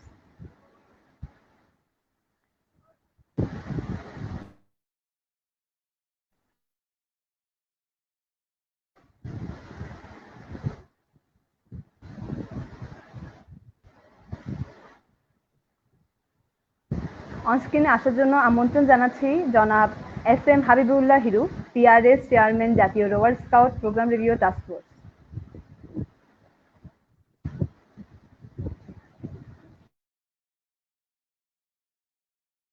খুব সুন্দর একটা প্রাণবন্ত সেশন নিয়েছেন স্যার। বাংলাদেশ স্কাউটসের পরিচালনায় এবং রোভার প্রোগ্রাম রিভিউ টাস্ক ফোর্সের পরিচালনায় আয়োজিত দ্বিতীয় দক্ষতা অর্জন এই কোর্সে আজকের সেশন ছিল নৌবাহিনীর সংগঠন। এই সেশনটি পরিচালনা করেছেন জনাব মোহাম্মদ জাহাঙ্গীর আলম, PS। তিনি উপাধ্যক্ষ, বাংলাদেশ নৌবাহিনী স্কুল অ্যান্ড কলেজ, কাপ্তাই। অনেক ব্যস্ততার মধ্যেও স্যার আমাদের মধ্যে এসছেন এবং অনেক ইনফরমেটিভ একটা ক্লাস নিয়েছেন। স্যারকে এই বাংলাদেশ স্কাউটস প্রোগ্রাম বিভাগের পক্ষ থেকে আবারও ধন্যবাদ জানাচ্ছি। ধন্যবাদ স্যার। অসংখ্য ধন্যবাদ স্যার আপনাকে এবং আমাদের স্নেহের সুস্মিতাকে। আর ধন্যবাদ, কৃতজ্ঞতা যারা পেছন পর্দার আড়াল থেকে আমাদেরকে এত সুন্দর একটা প্রোগ্রামের সুযোগ করে দিয়েছেন। ধন্যবাদ স্যার প্রোগ্রাম বিভাগে। ধন্যবাদ। এবার আমরা জেনে নিব আগামীকাল আমাদের জন্য কি আয়োজন রয়েছে। আগামীকাল মোটরযান বিষয়ে সেশন পরিচালনা করবেন জনাব মিনহাজ উদ্দিন, সহকারী মোটরযান পরিদর্শক, BRTA, কুমিল্লা সার্কেল, কুমিল্লা। সেশনটি উপভোগ করার জন্য আমন্ত্রণ রইল। এই পর্যায়ে আমি ধন্যবাদ জ্ঞাপন করতে চাই আমাদের আয়োজনের টেকনিক্যাল সাপোর্ট ও PPT তৈরি সহায়তা প্রদান করার জন্য কাজী জুবায়ের হোসেন, PRS, মাইনুল হোসেন মুন্না, PRS, ফারুক আজম, PRS, Atik Mahmud, PRS, Mohammad Mehedi Hasan, PS ও রোভার রাফিদ রাকিন ভাইয়াদের এবং সবসময় আমাদের সহায়তা প্রদান করার জন্য ধন্যবাদ জ্ঞাপন করতে চাই জনাব মুনির আহমেদ ভূঁইয়া ডায়মন্ড পিআরএস ও চেয়ারম্যান জনাব SM হাবিবুল্লাহ হিরু পিআরএস। প্রিয় রোভার স্কাউট বৃন্দ, এই ছিল আপনাদের জন্য আমাদের আজকের আয়োজন। বর্তমানে চলমান আপৎকালীন অবস্থায় সকল স্বাস্থ্যবিধি মেনে সকলে বাসায় থাকবেন এবং জরুরি প্রয়োজনে ঘর থেকে বের হতে হলেও মাস্ক পরিধান করবেন এবং কিছুক্ষণ পরপর হ্যান্ড স্যানিটাইজার দিয়ে হাত জীবাণুমুক্ত করে নেবেন। এই প্রত্যাশায় আমাদের পরবর্তী আয়োজনগুলো দেখার আমন্ত্রণ জানিয়ে আজকের মতো বিদায় নিচ্ছি। সবাই সুস্থ থাকুন, নিরাপদে থাকুন এবং স্বাস্থ্যবিধি মেনে চলুন। ধন্যবাদ।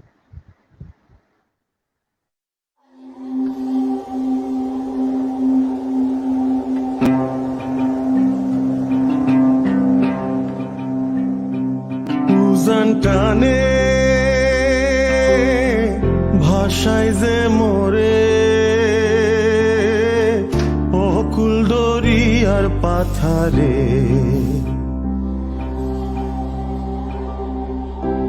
নাও বান্ধি তাহার অন্তর জুড়ে আগলাইয়া রাখি সমরে। মহাজাগতিক এক নাম, যার নামের উপর রৌদ্র ঝরে চিরকাল, যার নামের উপর পতাকার মতো দুলতে থাকে স্বাধীনতা। মহাকালের মহানায়ক, সর্বকালের শ্রেষ্ঠ বাঙালি, জাতির পিতা বঙ্গবন্ধু শেখ মুজিবুর রহমান। সমুদ্রের যে অসীম শক্তিধর বাহিনীর স্বপ্ন বপন করেছিলেন মহান জাতির পিতা, তারই দিগ্বিজয়ী কন্যা আজ বাস্তবে রূপান্তর করেছেন একটি শক্তিশালী ত্রিমাত্রিক বাহিনী।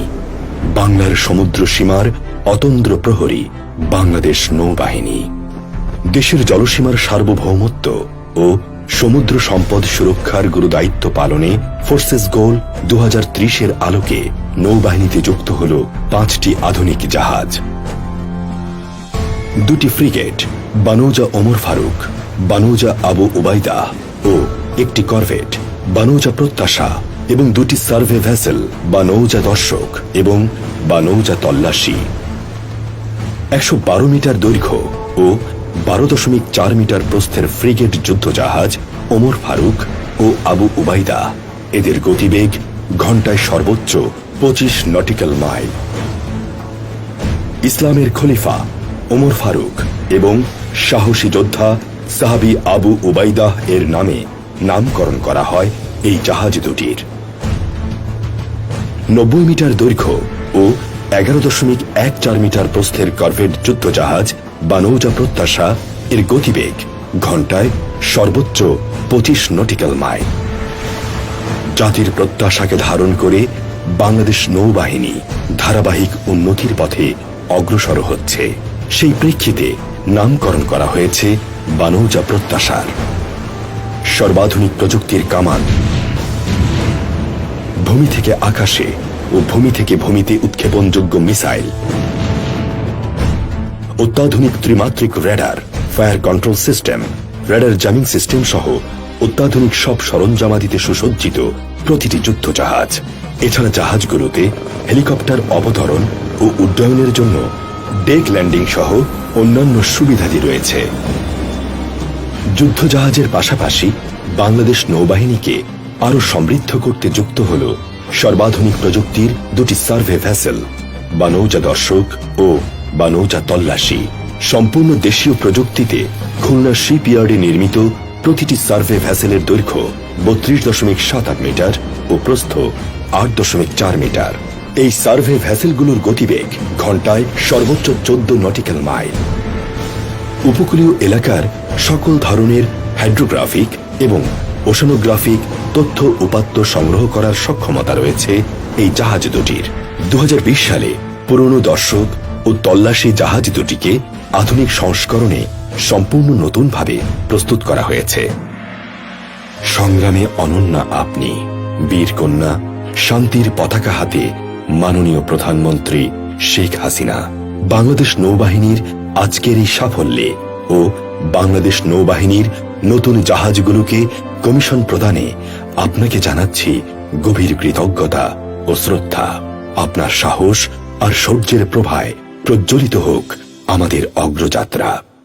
মুজিব বর্ষের এই প্রাজ্জ্বল ক্ষণে বাংলাদেশ নৌবাহিনীর এই সাফল্য আমরা উৎসর্গ করছি জাতির পিতা বঙ্গবন্ধু শেখ মুজিবুর রহমানের উদ্দেশ্যে।